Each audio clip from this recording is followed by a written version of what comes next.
नमस्कार दोस्तों, ये जो हीरोइन आप स्क्रीन पर देख रहे हैं वो हो गई है पावर स्टार पवन सिंह की दीवानी। जी हां दोस्तों, खेसारी लाल की साउथ की हीरोइन जिसका नाम है रकुल प्रीत सिंह, वो खेसारी लाल को छोड़कर पावर स्टार पवन सिंह से मिलने लगी हैं छुप छुप के, जिसको देखते हुए मीडिया के कैमरे में ये दोनों पकड़े गए हैं। पावर स्टार पवन सिंह अपनी पत्नी ज्योति सिंह का डिवोर्स का मामला चल रहा है और इसी बीच पवन सिंह इस लड़की के साथ घूमते हुए शॉपिंग मॉल में पकड़े गए हैं। दोस्तों पूरा मैटर बताएंगे क्योंकि बताया यह जा रहा है कि पावर स्टार पवन सिंह की पत्नी की जगह ये ले सकती हैं। जी हाँ दोस्तों, और साथ ये भी बताया जा रहा है कि पावर स्टार पवन सिंह की ये नई हीरोइन होने वाली हैं। दोस्तों आपको पूरी बारीकी से बता दें, इस हीरोइन का नाम रकुल प्रीत सिंह है जो कि साउथ की एक्ट्रेस हैं।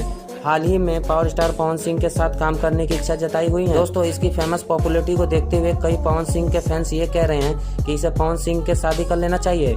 इसमें आपकी क्या राय है? अपनी राय कमेंट बॉक्स में बताइएगा। मिलते हैं अगली वीडियो में, तब तक के लिए अपना ख्याल रखें। धन्यवाद।